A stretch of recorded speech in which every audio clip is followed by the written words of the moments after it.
really looking forward to this episode today, everybody, because one of our favourite human beings has decided to, well, I say decided, we kind of strong-armed him into going like, can you please run our podcast to pinch the movement in? The wonderful, the one and only Jeff Mask.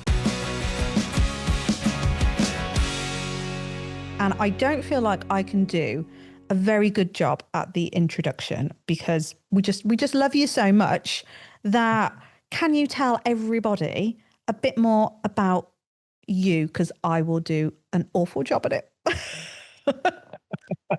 My pleasure. Thank you first for having me. I'm so excited to be with you. This has been several weeks in the making, and so I've been excited. I'd say first and foremost, I'm an average human being with an above average desire to help people. And that really is who I am at the core. More importantly, husband of 25 years, which is a big deal. And we'll talk a little bit more about that today, of why that's a big deal and how it's a miracle that we're still madly in love, which is great. With 4/5 kids, meaning one of my kids was married last year. And so now we have a bonus kid and she's amazing. Best daughter-in-law ever. And I love being a husband and father. That's really who I am. And then what I get to do to support that why is I get to play in business and coach CEOs around the world to help them be the best versions of themselves and build the best businesses that they have. In essence, confidently build their business without losing their soul or their priorities or their sanity or all the stuff that happens when we grow businesses. And I get to do that with both public and private companies, venture-backed companies, bootstrap companies across multiple industries and multiple continents, because I love patterns. I don't focus on one niche. I know that's kind of contrary to what some people would say, but given the niche that I have is humans, and all businesses are run by people. And whether it's in automotive or education or finance or marketing or technology, they're all run by people. So I get to work with the hearts and minds of leaders of those companies to help them be epic. So that's me. And on the side, I love to surf. And whenever I say that, people don't know what I'm saying. Surf in the ocean, like on a surfboard. I was just last week, I got to surf more times than I have all year. I surfed 4 different times and I was just so happy. I love to surf. So that was really fun. So that's me. Happy to be here. I love it. I love it. I feel like you missed out one essential skill here that you didn't tell everybody about. My first entrepreneurial journey. Yes, I know exactly what you're talking about. In addition, yes, this is real and I'm not kidding. I make balloon animals. For a second, I was thinking, what's missing? What? Balloon animals. Oh, I knew We've exactly. seen you make balloon animals. He is like, oh my God, skilled isn't the word. Never seen anyone do something so quickly and produce an animal. It's amazing. It's fun. It was fun. As a 16-year-old, I needed to earn money to take girls on dates and fill the car with petrol. And so that was my way, and I did it well. I love that. I like it. I like it. See, now we've just lowered the tone. So we're going to start off this place. Of all the big accolades you've got, like the balloon animal one is the one that favourite one we've latched onto. I definitely should have started with that. Do you know what? I love how you actually answered that question initially, though, of the desire to help people, like an average human being with an above average desire. I like that so much. I think it's something that I think Vicky and I can really resonate with, because it's what inspired us to actually create this podcast in the first place, and to create Canine Business Academy and help all of the amazing dog professionals out there feel more confident in their ability to be a business owner, really. Yeah. Yeah. And you can see that human connection bit, because you are our mentor's mentor, right? And you can just see that through and through. Like it's that human bit, which for us it is so huge, because the human beings that we're dealing with. And I think sometimes in every industry, it's hard to remember that there's a human being attached to every outcome, because we're all obviously about dogs and stuff, but there's a human attached to every dog. And the way we look at it is that you're in the business of humans, not dogs. The dogs are the byproduct. get the human bit right, and then the dog bit is just beautifully working off the I back. love that. Yeah. I love that. That is well said and very true. Very true.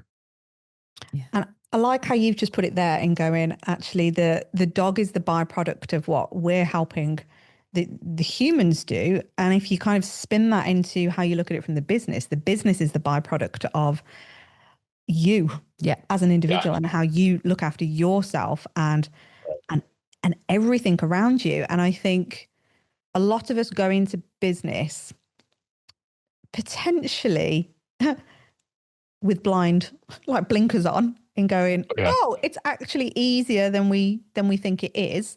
Or maybe our expectations are out from the off. And we were having conversations recently actually about how I think it's such a noisy place out there, and there's so many messaging like landing on our shoulders and in our eyes all the time of you could be earning like 50K months by working 1 day a week. And there you are on a beach with a cocktail going, yay, I've done it. Right.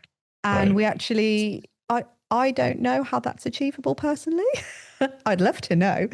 But I think we kind of forget that, or are just genuinely not aware. There's a lot of graft that has to go in the background, which can take from you mentally, physically, relationships and everything. And I'm sure you've got like a million stories from all of your coaching experience. I do. So many. And my own experience of running businesses and just learning how challenging it can be to build a successful business. And we could go for hours on what does a successful business mean, but I digress. So build a successful business while also creating a great, successful home life simultaneously. That is the art. And so often I find that people are binary. They think it's either or. It's I either will grow a great business knowing that my home life will sacrifice and suffer, or I say, nothing's more important than my home life. And so I'll have a great home life knowing that my business won't really grow the way that I'd like it to be. And I settle. And it doesn't have to be either or. The genius is, how do I do and? How can I be great as a business leader and owner and build a profitable business that supports my life and a wonderful home life where I feel balanced, where I feel at peace, where I feel like I'm building meaningful, lasting relationships. It doesn't have to be either or, but often we get in that trap because it's really tough to figure out how to do both. And frankly, it's why I do what I do, because I've seen too many business owners get stuck in that binary trap and convince themselves that it's either or, and it's not. There's ways to work through that. So where do you even start to help somebody in that? So if they have swung from one to the other, maybe they've just gone in going like, it's all about the business and everything is like just looking really ropey on the family front and life is kind of falling apart a little bit. Like, how do you even start to help somebody rebuild that? First, can I just comment on ropey? Love it. The British culture is my favorite. And when I hear the different new words in the you wait and see what else comes out of our mouths. I love it. So good. So you're right. More often than not, if someone's going to be imbalanced, it's in favor of the business and not at home, because for a few reasons. The business is what fuels our livelihood, and ultimately we try to start the business to support our personal lives. And then you get wrapped in the stress and the difficulty of it, of how hard it is, and you get sucked in. And you tell yourself, I'll just do this for the next year, or I'll be heads down for 3 years. And then when I come up for air, then it'll be okay, or whatever, right? So we tell ourselves that. So how do you begin that process to help someone? First, what I do is I purposely choose clients that actually do want a healthy home life. There are some business owners that when they're really honest, they don't care. I don't select them as clients. And I do quite a bit of due diligence up front where we both kind of ask questions. There's a questionnaire, and so once the client is in that place of, I do want a home life, then I can answer your question. So I first ask them, where are they on that focus of what's important to them with building a profitable business and having a healthy home life. And I get honest with them, and I really push the honesty and actually extract the honesty out of them. Because often we tell ourselves something. We say, yeah, I really want a great business and a great home life. And then I say, great, let's check your diary. Does your diary actually manifest that desire? Because we say we want something, but if you look at your diary, your actions do not align with your words. So I make sure that, first of all, I'm clear on their desire. Then secondly, I look at what their words and their actions are actually saying and how aligned we are. I call it a say-do ratio. And if the say-do ratio is 1-to-1, good. So meaning I say this, then I also do this, great. But often most human beings say-do ratios are way out of whack. We say this, but about 1 times out of 3, 4, we actually do it. And the more integrous we can be, and the more integrity with ourselves, the more aligned we are with the 1-to-1 say-do ratio. So I just right away quickly figure out that gap. And then once I figure out the gap, then we go into what is holding us back. Almost always, what holds us back from actually doing what we say we'll do as far as balancing a great business and home life is fear. It all comes down to fear. Masked in all sorts of different packages and flavors and lenses. But it's fear of not being enough, fear of failure, fear of just not being able to provide the value you'd like, going out of business, like all sorts of things. But we are often as humans run by our fears. And it's so deep and so subconscious, we don't even realize it. That's why having a great mentor, a great coach can help extract that and then help people see themselves more clearly. So that was a long answer, but that's kind of the beginning stages of what I do to help people figure out how do I do this? How do I get to a place of working on both versus being binary in my thinking? Well, I'm going to give you a little story about my experience of what not to do when it comes to this, because a couple of years ago when I first got immersed in all this cultish world that we call it of business and personal development and growth, which I'd never, ever entered into before. And the business started kind of skyrocketing quite differently. And it was a very different type of business to the dog training business that we had before. And my technique of, my husband is a business owner as well. He's got his own garage and has that kind of entrepreneurial way about him, but not to the extent that I was now learning all these new ideas and strategies and kind of all this personal development stuff. So I was like, he's got to come with me on this journey, because I felt like I was pulling way away from him, if that makes sense. So like our distance was getting great, and we're really close as a couple, like really tight. We always have been. And so like, because I felt like I was moving away from him, I was like trying to pull him with me, going like, come with me, come learn all this stuff, come be around these people. And he was like, no, I don't want that. I don't understand it. Like, I've tried to tell you these things in the past and you've not listened. All of a sudden, this mentor is telling you this thing and you're doing it. And he felt really offended that I wasn't listening to him. And it got quite difficult for a while, actually, and I wasn't sure how to deal with it. Nobody had warned me about any of this, by the way. And so I was just, all I could do was just go like, oh, you'd love this. Like, come here and absorb this information. And we had a big rift about it, like to the point where it was like a bit dodgy for a while. And I was just like, oh my God, I don't know how I'm going to come out of this. And then, I don't know, just through conversations and a bit of help in like with our mentors and stuff, I realized that actually I can't take him with me. He's not ready to learn it yet. And he's not ready to come on that journey with me. And by me accepting that, and this might be the answer, I don't know, but me accepting it and just backing off, taking the pressure off and just going like, that's where he is. this is where I am, and I need to accept that he's not going to come along on that journey with me just yet. But really interestingly, the more I've backed off, the more he's now intrigued by it all and wants to know more, and kind of asks me things, and actually has modelled a little bit of our stuff. And I've gone like, has it? Yes. Yeah. But it's really interesting because it's that pressure bit, isn't it? Of me wanting him to come along with me so much and enjoy it. And I want him to be part of everything I'm doing. And in doing that, it pushed him further away. Yeah, definitely.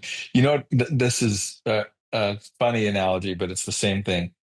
Did you ever watch the movie Hitch with Will Smith? Yes. Does that ring a bell? Maybe. He's the dating doctor, and he's helping men learn how to attract a woman without being super over the top and overbearing. And he's teaching the character Alfred how to go in for a kiss. And he says, here's what you do.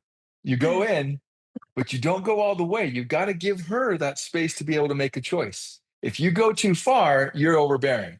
And so he teaches and just says, go here and then just stay there. Let the tension be there and let her come to you. It's the same analogy. And we as humans, when we get pushed too far, we counter that. And we say, don't tell me what to do, and don't force your will on me. Let me make a choice. And you did that. So it's a great movie, by the way. And it's a great line. It's a great principle of psychology of understanding that about human beings. Let people make choice. Make the path clear, of course, but let them come toward you, whatever that is, whether that's in a relationship, whether that's in a business partnership, whether that's in a transaction with a new client, whatever. That when you can give them that space to choose, they're so much better set up for success, and they're often better and more loyal clients because they've made that choice versus feeling coerced and forced in ways that just feel icky. So definitely important. Yeah. I like that. I feel like that's on our theme of our selling podcast episodes we've been doing recently about giving people the choice. I think sometimes we think, in regards to selling in the business, it's, if I present the thing that I have for you to buy, that's a bit horrible. That's a bit, it's like, they've got a choice. They can say no. Right. They can unsubscribe or unfollow if they don't like what you're doing. But yeah, we get so hung up on all of these like finer details, aren't we? I think the more and more I look into humans, the more I think we're so messed up. Totally. Yeah. We even ended that true. podcast episode we've just done before you now going like, how do we even achieve anything with our brains the way they're wired, and the overanalyzing and overwhelming ourselves? It's crazy. Yeah. I always say, as adults, we are adolescents in big people's bodies. And that's true. The more at peace you can become with the adolescent within, the more confident, the more you can serve people. But, we've all been scarred in early years, just psychologically, emotionally, all sorts of stuff. And we carry those with us without realizing it. And we constantly have a need to be liked. We don't want to make a fool of ourselves. We don't want to be made fun of. We want to fit in, all the things. And when you can get really solid, get grounded on solid footing on who you are and why you exist and how you can add value to the world, come what may. It's all good. I like to say to clients all the time, how do you get to a state of becoming unbotherable? And when you're unbotherable, when feedback or criticism or anything comes your way, or when you're on the motorway and somebody cuts you off, whatever, right? Like whatever arena in your world that you're in, when you can just be unbotherable and not get defensive, not get need to retaliate, not need to justify. But if somebody says something that is critical of you, if you're unbotherable, you say, "Oh, tell me more. I'd love to learn what you're seeing." Versus, "That's not true. You have no idea. You don't know my story," and all the things that we do. But the more confident we can be in our own skin, the more that we can love who we see in front of the mirror, the more unbotherable we become. But that's a life journey. There's certain aspects of our lives where it's a little easier than others. And then there's something that gets real close to home and really hits a button that is our deepest insecurity. When that happens, man, knives out, we're ready for battle. And in our personal relationships and business relationships, that happens all the time. I love unbotherable. Some might call it resilient, but I think Yeah. unbotherable is a really good way of doing it, because resilient makes you feel like you're made of stone almost and just have no heart. But unbotherable is like, I'm still a person, I'm still a human, I still have feelings, and I still get, bothered, but not to the point where I feel like I need to react to it and I need to get all defensive about it. So like, in your opinion then, could you be at that stage where you have support around you, you have mentors, you have coaches, whatever that looks like, to help you get unbotherable? And would you say you can then take your foot off those, like, so you can just walk away from that and still be unbotherable forever? Or would you say it's something you need to keep working on?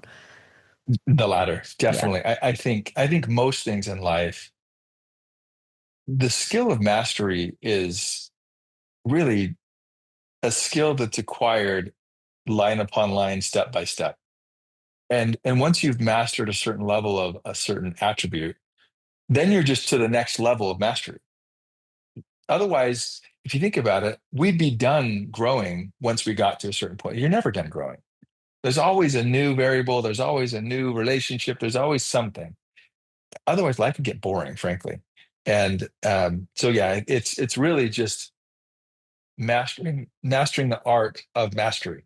It's kind of meta, but that's what it is. It's just like when you study world-class champions at any craft in any field, watch them. They're never just thinking, well, I've arrived. There's always a new thing. There's always something else they can improve, the 1% that they can get better at. And they love the journey. And the best are fueled by more of the abundant mindset of winning versus the fearful and scarcity mindset of losing. But there are people that are fueled by fear of loss and they do well, but it's much more tiring and much more taxing. When you're fueled by the pursuit of growth and development and service of people, the growth journey is really rewarding. When you're fueled by fear and fear of loss, the journey is exhausting and you can't sustain that long term. Yeah, and I imagine it's a slower process as well with the latter. For sure. Yeah. I'm just wondering where, so when like you're starting out in business or you're relatively early doors, so maybe you've only got like a few years under your belt in it and you're still trying to figure things out. So like these early solopreneur days where, I keep hearing solopreneur. I've never ever used that word. Not me. Ever. It's a thing. But it seems to be a thing there. Little one-man band thing. And you've got this mentality that you need to almost graft, I suppose, like going back to what we were saying earlier on about, do you put everything into like building and growing that business with the idea of the promise that it's suddenly going to give you everything you need and all this time back? Because I think I don't know how feasible it is. And maybe this says a lot about my personality. I don't know how feasible it is to go in knowing you want that. Maybe not knowing you want that balance, because I feel like we all want that. We all want to go like that say-do ratio. I love that, by the way. I'm nicking that. How to, like, we want that home life. We want the friends. We want the family. And we want the business to work, whether that's, again, like it's your version of success of that business. But I don't think we're armed with the skill set from school or however to go, how do you manage to do both then? Because if I don't put the time and the effort into the business and to try and learn something that I have no idea what to do, then that's not going to work very well. And then likewise, if I put all my energy and attention over here, then the business isn't going to have a chance to grow either. So is there like a period of time where, I don't know, like you have to, or the weights are slightly tipped in one direction or more? For sure. Yeah. In fact, that's why I don't like the term work-life balance. It's never in balance. There's always one or the other that is pulling you. If you're in startup mode, you're not balanced at home, and there's a lot of issues. If say like what happened with me 2 weeks ago, one of my sons had to go to hospital, and we had a really scary. He had an anaphylactic shock, like reaction to medication and almost died. I mean, that was very traumatic. You better believe that that morning I did nothing with work, right? I was in the hospital with him, making sure that he was going to live. And what it is creating this relationship of harmony. When we can find harmony, and the analogy I like to use with it is, I love music and I love singing, and I love singing in groups with multiple parts where harmony is just, you know what I'm talking about, where you just hit great parts and go, wow, and the hair stands up at the back of your neck. In order for that chord to really strike and hit well, everybody needs to know their part, or in both in timing and in pitch, so that the chord is, sung or played by design. So if you extrapolate that analogy to our lives and our businesses, every part on that sheet of music is a facet of our life. So there's work life, that's one part. There's home life, that's another part. There's physical, there's spiritual, there's financial, whatever parts of yourself that are important to you, that's the music that you have. And if you don't communicate that sheet of music to all parts in your life, you're going to be sharp and flat and off cadence, and it's not going to work, because there are just times where you can't be in balance. It just is impossible. It's why we're always frustrated, because it's like, oh, it feels like I can just never do it right. Right. Because you're trying to do 50-50, and it just doesn't work that way. So yes, there are times and seasons when more is needed in the business and more is needed at home. But as long as all parts are aware of that and are on the same page, literally, and are in communication, it works. So last week as I said, I was surfing last week and did a couple business things while I did that. And I had leading up to that, a couple weeks before, let my kids and my wife know, here's where I'm going to be. Here's what that looks like. Instead of just the day of, okay, I'm gone for a few days. It's like that shock to the system. It's like, wait, I needed you to do this. And now what am I going to do? No, because we had planned well in advance and we communicated on the same sheet of music. It went off great, worked out well. And I then came back and put more time in family, and all good. So learning how to strike the balance away and say it's not balance, it's harmony. And then figure out, what are the parts of my life and with whom do I need to communicate so that they know their part and I know my part. Then we can create beautiful music together, and it's awesome. Now, it's not perfect, right? There are times where that's difficult and you forget to communicate something, or there was a misunderstanding. But overall, I found that way of operating is so much more sustainable, so much more healthy, and so much more prone to both parts of our lives succeeding. But it takes discipline. It takes foresight. You've got to be a good communicator, and you have to be thinking ahead. Those that are chaotic and ill-planned, people that are listening to this that know who you are, going, that's great in theory, but I don't even know what I'm doing in the next hour, let alone the next week. So how do you expect me to do that, right? And so that's where I would say, find someone, maybe a VA or someone who's a little bit more organized, that can keep you on track. Just know yourself and surround yourself with people that are the yin to your yang and can help you and support you. Yeah. And I think communication is the key thing there, isn't it? And for me, definitely in those early days where I was talking about before with my husband, I wasn't openly communicating well enough. And the reason for it was because I didn't know what was happening myself, right, let alone trying to communicate totally. it. Day to day was just like craziness for us. And, like Jo was used to more of that kind of world and way of working. Mm-hmm. I was just like, what the? Right. This is so alien to me, and like takes me a little while to catch up anyway. But I was like, geez, this is like really different for me. So of course, probably some of it was down to my own fault of going like, what's in my head is in his head. No, it isn't. How is he supposed to know what I'm thinking? No clue. Right. And then part of it is down to like, I don't know what's happening day to day. Now we're in a much better place, and there is more of a routine around what we do and how much time is spent in the business, working on it, working in it, and all of that is much more clear. So I'm able to do more of that. But I get in those early days where the business is just kind of growing, like, how do you even, like, from your own experience then, what from personal experience with you and your wife and your family, like, can you share any kind of insights into how that kind of bumpy journey was for you? You bet. Boy, there's many stories of how bumpy. So much so that that's why I do what I do, to help people not do what I did. It's easier said than done. And so when I was helping grow and start a software company, I was my brother was the CEO and my best friend was the co-founder. And so I already had to be careful about nepotism and about favoritism and so forth. And because my last name was the same last name as the CEO, I had this need to prove myself, right? I had this innate inner desire to go, if anyone has any doubt of why I'm here, I'm just going to let my results speak very loudly for themselves that there's no doubt. It has nothing to do with the last name and everything to do with I perform and I build and I create value. And so in starting, I knew that this was kind of what needed to happen, but I took it too far. My own insecurity and my own perception of what people thought fueled me. And I said, I'm just going to put my head down. And I told my wife, I was like, okay, Sherry, for these several months, I just need to prove myself and it'll be long hours. And she thought, okay. And we had just moved from another state.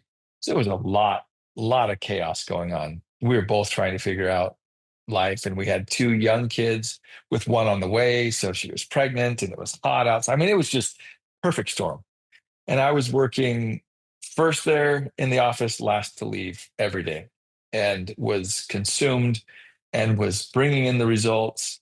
But in so doing, was just not present at home until one day I came home to nobody. I kid you not, nobody. And I was like, maybe they're out for dinner. And I was like, that's kind of late for dinner. And my kids are young. They'd be asleep by now. And so I text her, nothing. I call her, nothing. Finally, a couple of hours later, she finally responds to like my fifth call and say, hey, are you okay? Yeah. Quick. Quick yes means no. That is a woman, no. Yeah. Right. And I knew right away, oh no. And I said, are you coming back? No. Do you want to tell me where you're at? No. This is before you could track your phone, right? So I didn't know who she was. And I thought, well, do you want to talk? No. Okay. So we hung up and I thought, oh boy, I'm in trouble. This is not good. A mom with two young kids and a baby on the way with a dad that's been very consumed with work, bad combination. So finally, a few hours later, we connect. Maybe it felt like a few hours. I don't know. Maybe it was an hour. And she says, I'm not coming back. I took the kids, and I said, yeah, I see that. She said, I'm going to Disneyland. We used to live near Disneyland, and so she's like, I'm going back. Good weather, the kids love it, and I need all the help I can get, and you're not giving any. So, and I said, okay, can I join you? No. I was like, do you know when you're going to come back? No. Are you going to come back? I don't know. So it got to that, right? And I just thought, in my desire to prove myself and in my own ego and insecurity, I lost sight of what mattered most. And, in hindsight, oh, why would you do that? But when you're in it, like you said, Vicky, before, it's coming at you so fast. There's so many new variables and so many, it's consuming and scary and frightening and exhilarating. That's the other thing. There's a part of it that's exciting and a bit addicting, if we're honest. And I got trapped up in all of that. The drug of insecurity and the drug of accomplishment and winning are real.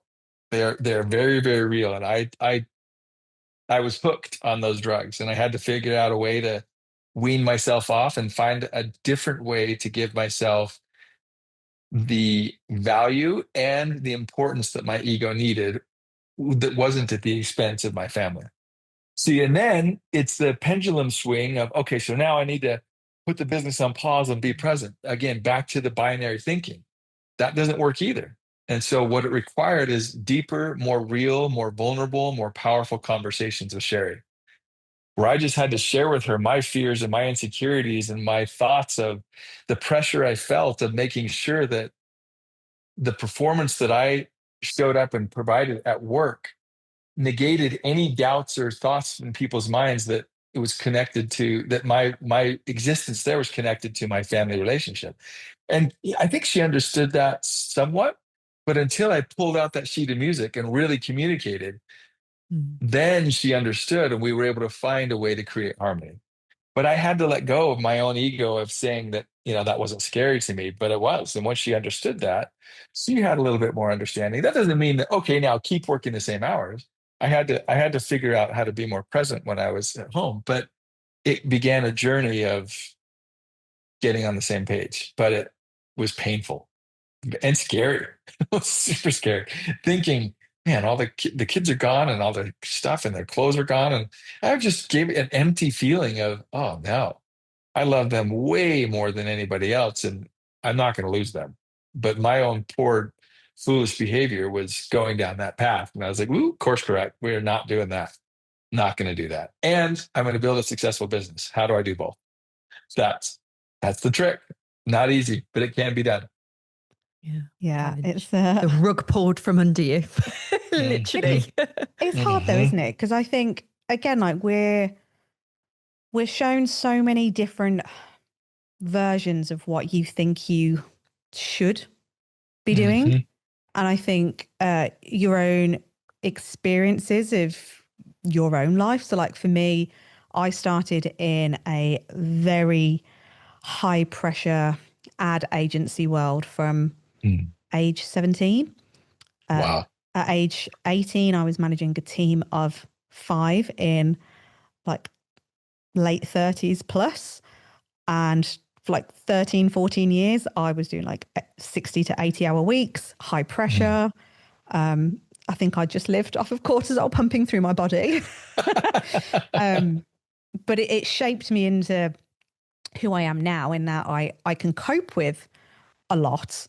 And then I've definitely felt that pendulum swing more since I had my kids.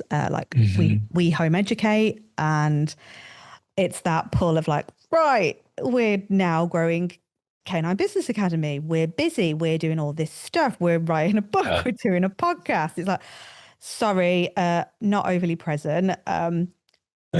We did have the conversation of like that communication was there, but it was hard on all of us, because then I was like, actually, I'm missing seeing the kids. However, I know if I don't do this now, so this season, and I think we knew it was a season as well. It's like we knew if we got this stuff done, it was very intentional. We wouldn't take our foot off the gas, but that pressure would just ease off a little bit. And then I think we both then pendulum swung the complete opposite and went, totally. Oh, we feel really bad now that we haven't been present. And, it was causing a little bit of a rift between our husbands and stuff. And then the one thing that I'm actually really proud of for me is that I genuinely don't think my kids felt any of it. I think I was so present for them.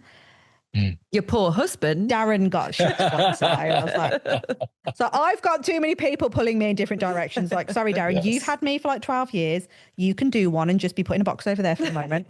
And let me just concentrate on the kids and me and Vicky, and like everything was just there. But yeah, I think that communication bit it's so important, because life will pull you in all these different directions. But I think the pressures we put on ourselves, and you try and, I don't think you knowingly realize you're doing it, but you compare yourself to others all the time. Totally. Then I didn't realize I was doing it at the time, but I would definitely compare like mine and Darren's relationship to Vicky and Gareth's and go like, oh, well, you're really close. Like me and Darren don't have that.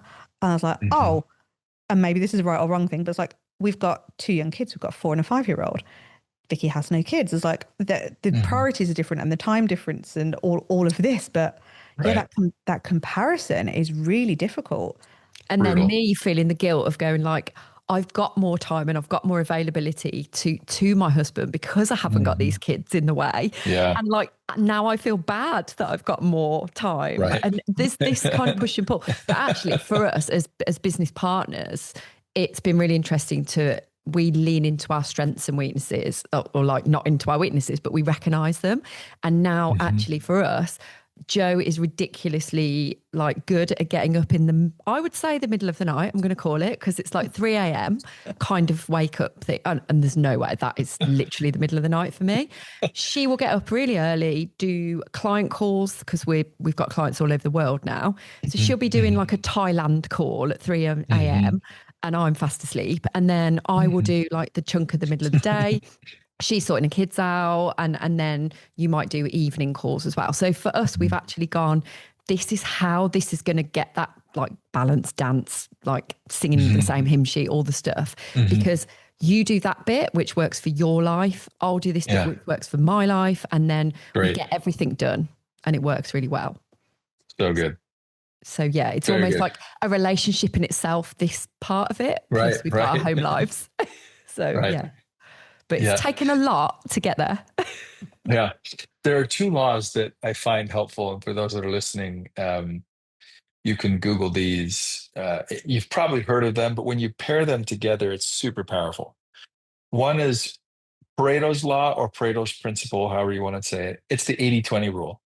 It's knowing what 20% of the work that I do moves 80% of the work in the business moving forward. It's the most effective, most efficient things that you do that really have an impact. Because often we get seduced by being busy. And being busy makes us feel productive, but busyness and productiveness are not synonymous. But often our brains and our egos don't know the difference. And so it's really critical in your business to know what is the 20% of the work that we do that drives the business forward 80% of the way. That is critical, number one. And then you pair that with Parkinson's law. Parkinson's law, in essence, says that we can get as much work done in the amount of time we allocate to that job. So sometime, some way down the road, somebody said a normal workday gets done 9 to 5, roughly, 10 to 4. That's when real work gets done. So what do? We fill our work with that window of time. But when you say, that's not my window, I have this much time to get this work done. It's amazing what our brains can do to get tons of work done. Classic example, when you're not exhausted after a trip and you're on a plane flight and you have 2 hours and you only have 2 hours, when your energy is there, because sometimes if it's not, you're done. That's a different energy or different law. But when you have it and you have that window, it's remarkable what you get done in that amount of time. Why? Because it's time blocked in the Parkinson's law. So when you can combine those two laws together, and then you marry it with this principle we're talking about of work-life harmony, that is how you're more present. That is how you're way more effective. But it requires some discipline of thought and discipline of strategy to recognize what is that 20%? And what is my time block? And how do I be disciplined to make sure that I actually get that done versus letting all the distractions come at me, which happens all the time. But, working 80 hours a week often is just a manifestation of poor self-discipline and poor time management. That's all it is. And or a very fear-induced boss who thinks that that's what real work is, right? And that's just kind of how we're raised professionally often. And there are way more effective ways to do it, for sure. Now, there might be seasons where we need to work 80 hours, but that's ideally the exception, not the rule. Yeah, and it almost could be worn as a badge of honor, can't it? If you have got that boss that's like whipping, it's like, I can work 60 to 80 hours a week. So it almost might feel like, or it might have felt for you, like that's a really good achievement for me to be able to work 60 to 80 hours a week. Oh yeah, it definitely became a thing for me that I was like, oh, if I got in the office at, like it started, I'd be in the office at 7 because you don't need to be in there at 9. I was like, I'm doing the better thing for everybody here. And I was like, huh. And then it kept getting earlier. So I'd actually be in the office at like 5 a.m. and sometimes not leaving till 11 p.m. Yeah. And so I had this realization a few years ago, actually, because I've been out of that world now for like 8 years. And I'm like, oh, this is what life is like outside of ad agency. I was like, oh, hello. Yeah. I'm going to have a conversation with you and you're not effing and blinding at me that a poster hasn't been delivered on time. Right. But it's weird kind of what you get used to, I suppose, and just going totally. Yeah, it's an ego. Use it all. It's an ego addiction. and we don't realize it, but it's what gives us value. It's what helps us know that we're enough. And then we get reinforcement by receiving more of that work, and sometimes some praise and accolades. But think about it, when you're going into a public setting, there's an air about some people that when they're on their cell phone on a call, really important call, there's inside their own psyche, there's a I'm important message that's going on. Mm-hmm. And the more that we get seduced by that kind of thinking, the more we continue to find ways to fill our time to be busy and look like we know what it's like. And that's our own relationship with time. The more I just don't have enough time in the day, there's just so much to do. It's almost said like, oh, I'm just so important. There's an air about it that's just kind of a bit martyr, but also kind of, I'm a champion because, people come to me, and versus just having a completely different relationship with time, having a completely different relationship with achievement and accomplishment, and recognizing that's not true peace and that's not true power. But it's definitely a counterfeit and makes us look real cool for those that think that the more that you train and see, the more you start to recognize all the counterfeit. And now everyone that's listening, I invite you to be mindful of how you show up, and be mindful of how others show up in certain business settings, and which ones are wearing the badge of honor of busyness, and how it props up their ego, and you'll start to see it over and over and over. All that is just a great sign that we're insecure. That's all it is. And we overcompensate for some type of insecurity that we hope nobody else finds out. You're botherable. But when you're unbotherable, you don't have to put on the facade. You don't have to put on the show. You can just do great work and follow those two key laws, Pareto's law and Parkinson's law, and be super effective. And you don't have to work 80 hours. Just be super effective at it. Time block. So I know it's easier said than done, but you can do it, but you got to say it first. It's fun stuff. It's a good journey. Yeah. The time blocking bit's quite difficult, isn't it? Yeah. It is. It's and again, I think we're so conditioned into, like, I'm finding it really interesting doing this like self-directed learning journey with the kids, because my niece and nephew are at school and my sister's a school teacher, and it's very much, between the hours of like 9 and 3, you are in learning mode. Then you're in like wraparound services whilst parents get back and they've got to finish their time block of work, and then you're into another time block of, look, it's dinner time now, and it's this and it's that. Whereas we're just like so much more free going. And I think this is where people really struggle when they hear that I am up at like 3 or 4 a.m. I'm like, it kind of worked up. I had to condition myself to do it, but it was my choice of, I want to spend time with the kids. That's my version of that say do. I know there's loads of people screaming at me going like, no, you should like be asleep at that time. Like, I know, I agree with you, believe it or not. However, I'm in this season of my life where I want to have it all. Like, I want to be with the kids. I want to spend time with everybody. What are you pulling that face? I've got a story, right? Right. She says, I want to be asleep and in bed, right?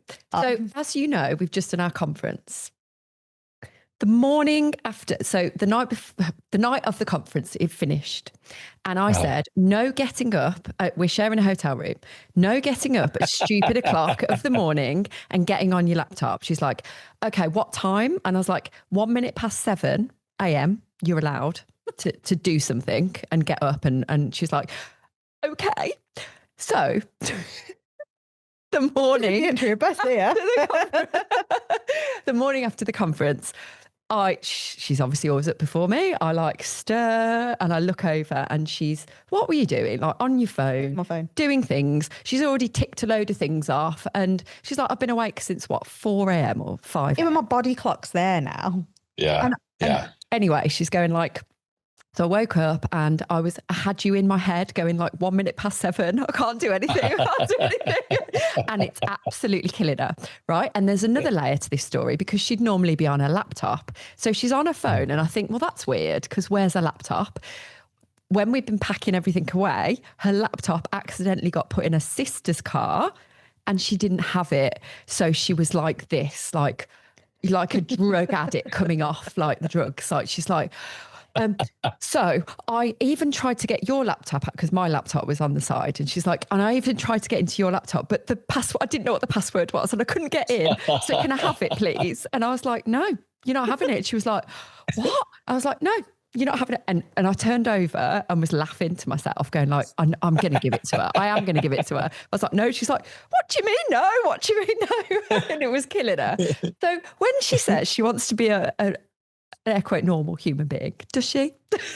in my head, this is that time blocking thing. Like I knew I dedicated the entire day, the afternoon then, to being with the kids, being fully present, having the evening. I promised them like a movie night in bed and we get some popcorn and stuff. I was like, but there was a few things that needed doing. So in my head, I'm like, I'm going to do those before I see the kids so that I can be fully present.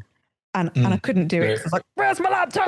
But I just ran with this because I know exactly it would have been absolutely killing her and I knew it. And I was like, yes, I've got the power. Far too much fun with this. I love it. I love it. Tell that little story. Thank you for that. Thank you. That's a great story. I thought so. That's funny. That's funny. You know what you did, Jo, part of what I heard, a principle I like to do to keep the work-life harmony going is a principle called bookends. That before a big thing at work is happening and after, I block in these bookends with my family. So like if I'm going to be gone for a few days, I like to make sure that the day before I leave, we have a really good something planned. Time together, a really meaningful meal, an adventure, something. And then we go, and then I go, I should say, and then I come back, same thing. I bookend so that when I'm back, there's really good, concentrated quality time that just helps the absence not be as painful and not be as challenging. And so for Sherry, it's different where it might be some extra service or extra errands or things to just help her, given that she's been running around. And when my kids were younger, that was way more critical for them. And now that they're older, it's still helpful. And I do it, but in ways that they don't really realize what I'm doing. But I love that principle. It's helped to just minimize the subconscious thought that they're second, that they're not as important. And when I can book in that, it just helps them be a little bit more fluid with me and feel and know that they are important and know that I do love them. But love is spelled with Time. And if you are not there, you say that you love them, but you're not there, it's really hard for people, especially kids, to feel that they're loved when you're not there at time, right? So the beauty of all this. So easy. Just kidding. It's not. I was waiting for you to say after your event that you were knackered. That's another one that I love. Well, yeah, we were a little bit knackered. We were knackered, yeah. Oh my gosh, Jeff. Maybe you've not heard of our other phrase then. So we have a saying in Canine Business Academy. I feel like we need to actually send you, when you're over in the next few months, like remind me and we'll bring you a little gift. All right. Our phrase. I'm intrigued. Yeah. Our phrase at CBA is no more scratting. What's that? So define a scratter. I was a scratter. So a scratter is having no strategy, first of all, but like scratting about for any bit of money and taking on any client and just diluting everything you do. Like I offered so many different services and I'm scratting for all that bit of money and yeah, that's it. Like literally, I feel like his name is Scratting Ice Age. You know the weird little rat squirrel thing? Eh? That? Yeah. A scratter. Yes, see. Rat squirrel thing? Yeah. No. Okay. It is. But yeah, no more scratching. I like it. Yeah. I learned a new one. That's great. Yeah, but it's true. We definitely have a tendency as business owners to do that when you're trying to survive, trying to make it work, you'll take on anything. If someone was willing to pay, then the answer is yes, regardless of whether or not they're my target client, regardless of whether or not I can serve them well. If they'll pay, yeah, I'll do business with you for sure. Yeah, and if that lasts too long, that is not a business. That is literally a drug of survival, to just hope that, one day or the next you can actually have enough to make ends meet. All scarcity, all fear. That's just not it. But again, easier said than done. That's when you're trying to pay bills and trying to make things work, right? We've all been in those stages for sure. Definitely been there. I learned over time how to hone in my target audience and make sure that I had discipline to who to say yes to, who to say no to. I talked about I get to cherry pick my clients. Well, now I do, but starting out, I didn't. It's like I didn't have a business. I didn't have any business being in business, and so my ego told me when I was insecure, and I just had to go figure it out and scrat about. Yay!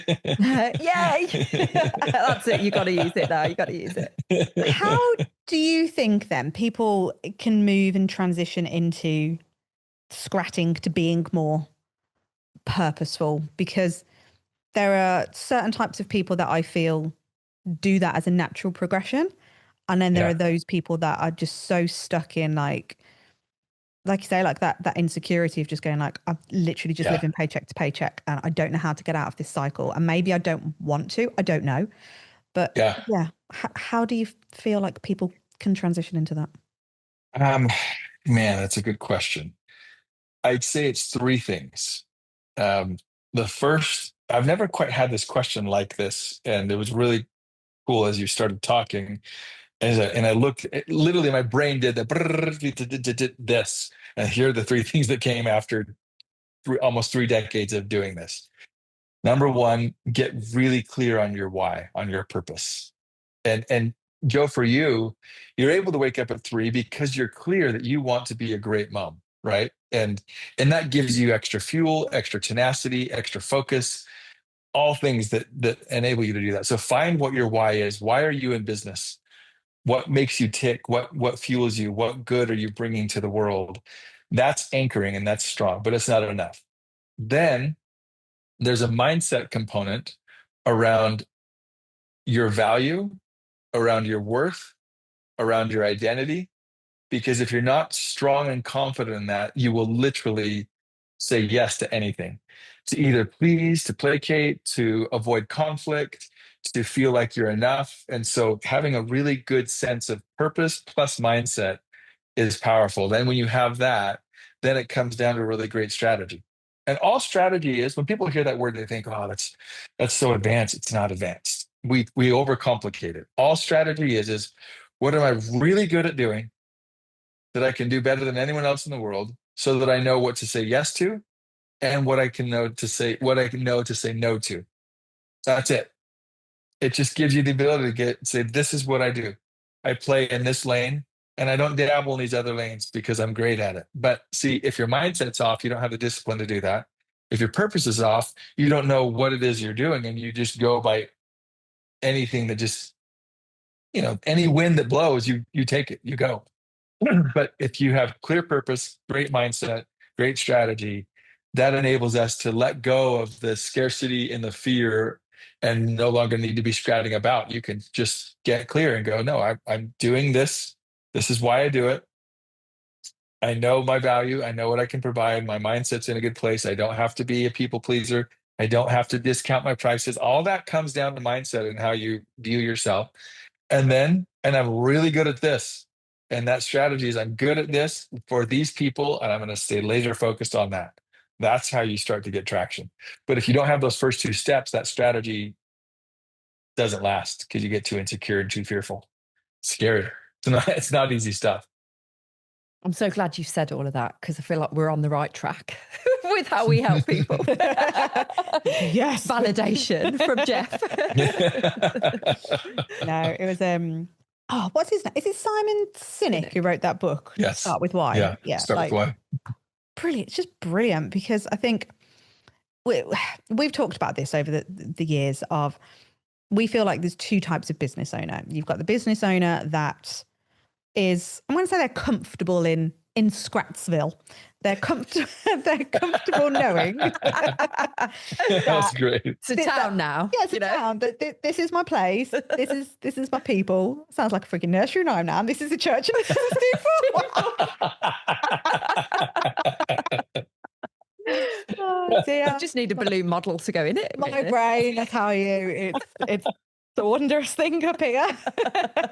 So yes, over in Scratsville, where people are just doing their thing and they're going, I'm just making money. I don't feel like I've got a big purpose. I haven't got a why. I just like my purpose is actually to just bring cash in and survive. And I think quite a lot of business owners will fall into that category and be okay with it. Like arguably you could put several employee type roles in that and going, do you know what? There's no real purpose to your job. You enjoy it enough. It's secure. It's safe. It's all of that. Yeah. And then on like, I feel like I need another town name now for like Entrepreneurville, but it doesn't have the same kind of ring to it. And then you've got the business owners over here, which are, like Vicky and I will put ourselves in this category of, we have got that strong purpose. Not only have we got that strong purpose for our personal lives, like with our families and friends and what have you, but for the business and the bigger purpose around what we want this business to stand for, so that we can really help as many people as we possibly can. And by having that purpose for the business, I genuinely believe that's the starting point. That's almost like the launch button that somebody can push to go, right, now you're going to go far, because now it's just figuring out what, like that, we use that sat nav GPS analogy of like, you now know the postcode that you're putting in to know how to get there. And it's just figuring out the steps. But I mean, do you feel the same, that you've got those two different types of business owner? For sure. Yeah. And those that really have figured out their own mindset head trash are the ones that can get to that second camp. But if you don't clean up the rubbish upstairs, you're constantly in Scratsville. There's always something that gets you there, and you got to move past that. And that's where being in peer groups, that's where being with mentors and coaches can be so helpful, to help you realize the negative stories you tell yourself that just aren't helpful and aren't true, and get us in our own way. And often it's how we were raised, either personally or professionally or both. And learning how to unlearn is often part of it, to get to that place of more purpose and clarity and power. But man, it's a journey. It is. In some, it's easier than others, but everybody can do it. It's whether or not they want to put in the work consistently over time to do it. And that's not for the faint of heart. I often have this thing about, would I like to have known what I was entering into with this business thing? With the cult. With the cult. So when I joined Expert Empires, Nick James, 2 years ago, I don't know, probably a bit over that, it hit me like a train. I was literally, I thought I was here for business stuff. I'm really not. It's all this. And would I like to have known it? Would I have done it if I'd have known what I was going to go through? I might have run a mile. I don't know. And I wonder the same about our clients, because they have no idea, I think, half the time what hits them when they come into our world. 100%. Yeah. Literally, when we're growing a business, it is impossible for the business to grow faster than the business owner is able and willing. We are the growth inhibitor or enabler to our business, period. Full stop. But often we don't want to face that. That's hard. That brings up lots of baggage. And it's a lot easier to point fingers at the market conditions or tariffs or COVID or whatever. Political things, legitimate things that are real, but not as real as we like to make them out to be, as far as why our business isn't growing. Our business isn't growing because we're not able to confidently point our finger at ourselves. And instead, it's always something else. So yeah, anytime I do a keynote with CEOs and business owners around the world, one of the questions that I ask is, what is the greatest asset or inhibitor to the business? And, people kind of go through it, and the answer is you. You're it. Yeah. And we get in our own way all the time. We just do. And so I say a lot, people will say, what do you think is the single greatest leadership characteristic a business owner can have? Is it vision? Is it an ability to retain and attract great talent? Like, what is it? And my answer, and I'd be willing to debate this with anybody, is self-awareness. When we can really, truly see ourselves, and not the way we want to be seen, not the way we think we're seen, but really how we are seen and how we show up, then the more that we do that, we start working and turning inward and go, okay, I want to work on that. I want to change that. I want to make that happen. But it's coupled with humility. See, it's not self-awareness with ego, because then I'm doing all these things to make sure I still put on the facade to look good. It's humility to own my strengths and own my weaknesses and be unbotherable about both. When you pair self-awareness and humility, you're unstoppable as a leader. And often people hear humility and they equate that to weakness, and being, not a really courageous leader is humble. They can recognize where they've made a mistake and they can get better. They get out of their own way.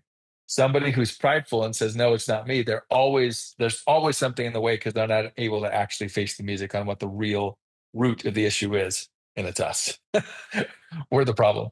It's pretty fun to see and go through, and sometimes demoralizing and sad and frustrating. Just depends on the mood that we're in. Yeah, absolutely. I would say that I had a growth mindset before I started doing all this work on myself. I didn't think I was in my own way, but my God, like, there was a lot of work to do. And that is me who thought that I was that, and I think other people might have perceived that same, I don't know, that have that same perception of me. And then when you see people who are clearly like closed in so many ways, you then realize how much work they've got to do on themselves. Totally. And it's a whole nother level, isn't it? Yeah. The more you study it, the more you see it.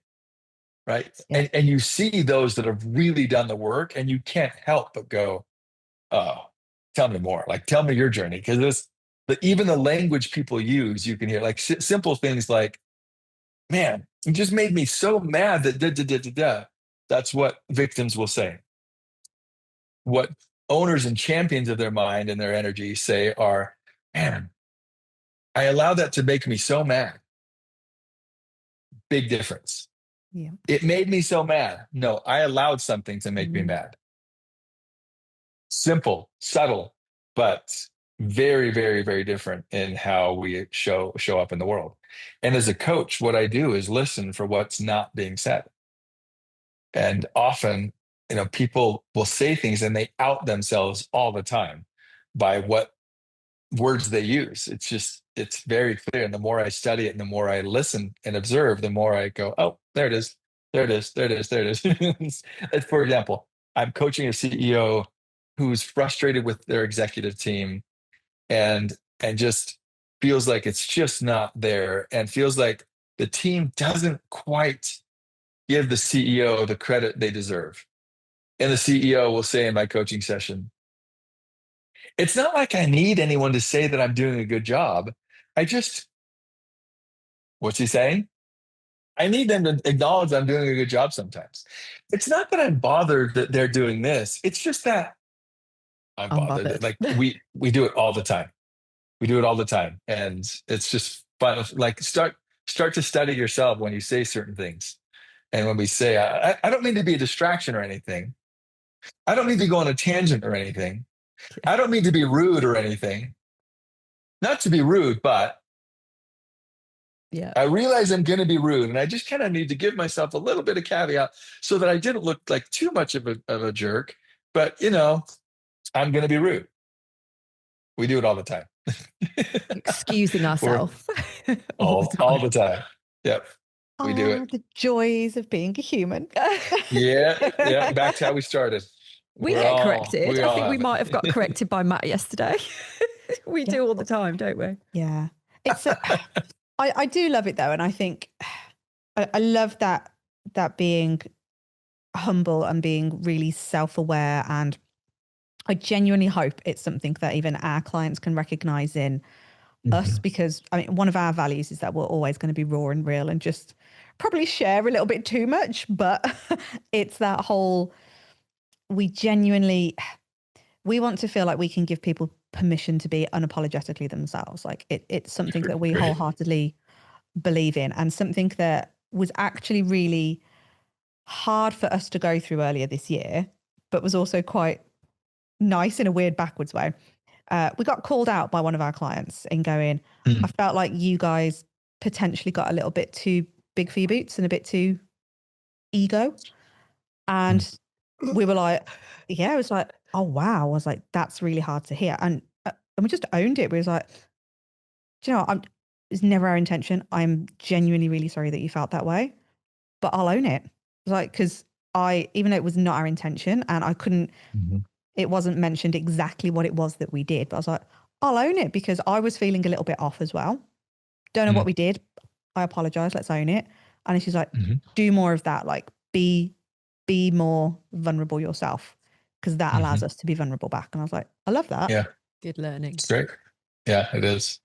It's very good. Yeah. It's good if we want to grow, we have to be ready for the feedback. Yeah. If we want to be better at anything, we have to actually show up. And a question I'll ask my kids and my wife on occasion is, on a scale of 1 to 10, how am I doing as your dad or as your husband? And if I'm going to ask that question, I better be ready for the answer. Yeah. Because if I get defensive, if I justify, if I rationalize, that question's never going to be asked again. Well, it could be asked again, but it's not going to be a truthful answer, right? And so I have to be ready for, okay, how am I showing up? I think I might be doing this, but from your perspective, where do I stand? And then get ready to listen and apply and act and change based on feedback. It's just really helpful. And so one time I did it with my daughter, and she was at the time 15, and I said, where am I on that scale? And she said, a 7.5. And I was like, okay, for a 15-year-old daughter, that's pretty good. It's in the positive. And I said, what would it require for me to go from a 7.5 to a 10 for you? And she said, pick up the phone when I call you. And I said, what? And she said, yeah, I text you all the time, but if I call you, that means I need something like urgent. And it frustrates me when you don't answer. And I was like, oh my gosh, I would have never known that had I not asked that question. And, we had to have a conversation. I said, got it. I will do everything I can to pick up when I can. There might be times where I'm in a conversation with someone that in that moment, to help them feel fully heard, if I distract and pick up a call, that's not, I don't, that's poor manners. I don't want to do that. And are you okay with that? And so we had to have that conversation, right? But we wouldn't have had that had I been like, well, you don't understand how hard it is to be running a business and then have some kid call, right? Then she'd be shut down, never happening. And it's good to practice what you preach and practice humility and self-awareness. And it's not easy, especially when the feedback is not what you want it to be. It's easy to ask that question when you feel like things are going well. But when things are not going well, that's when the courage comes out to go, so how am I doing? Yeah. We've literally just put feedback forms out for our conference attendees. Yeah. And each time one comes in, we're like, Right. We've asked the question. Seriously. We need to be prepared for what comes back. Totally. And on the whole, I will say it's very positive, but you just want it to be, we all want it to be the best, don't we, for people? Like, for sure. Perfect. Why did they mark us down on that? Because we can't please everyone. We're never going to be able to please everyone, and you have to accept that. But it's easy to use those examples on asking for feedback, like when you do genuinely want to hear it, to not, like, I'm very much a D profile on that disc.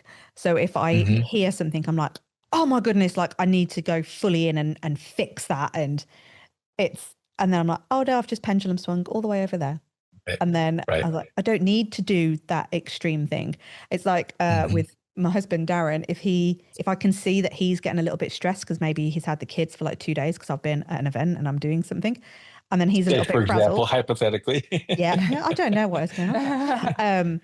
Then I go, oh, right, I suddenly need to change my entire work schedule because this clearly isn't working because he's frazzled. And it's an extreme reaction to part of me feeling guilty.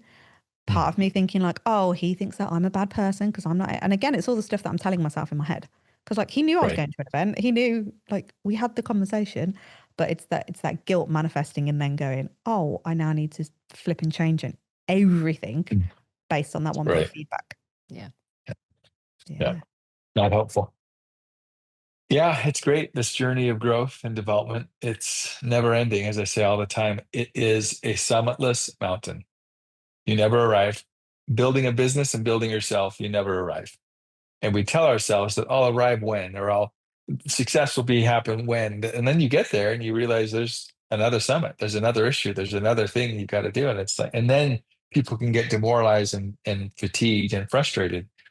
But when you flip the script and say, no, I never arrive, and that's okay. And that's the beauty of the journey. And you enjoy it a lot more and you don't get angry at yourself. You just realize there's always room to grow. It's fun. Yeah, it is If fun. we've stopped, we arrived, we're in trouble. Yeah, exactly. It is fun. That. I think it's fun. great. Scariest thing ever, but the most fun ever. Just like a weird adrenaline junkie. Like it is a full-on roller coaster. Yeah. Right. Totally. Well, a question I'll ask my clients when they're just feeling that when they're in it, just like all the problems, everything going wrong. I say, okay, this is your reality. Got it. Who signed up for this? Did anyone like force you to do this? No, this is my own doing. Okay.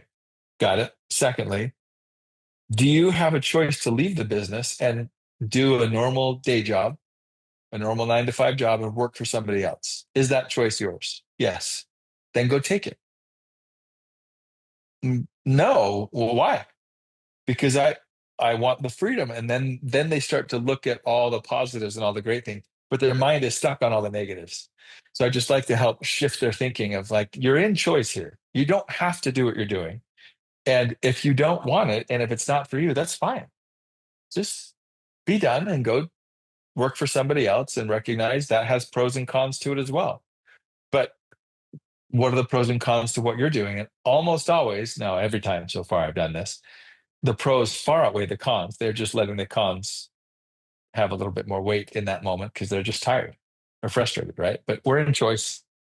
We've all taken the leap. We're all solopreneurs or business owners doing what we're doing.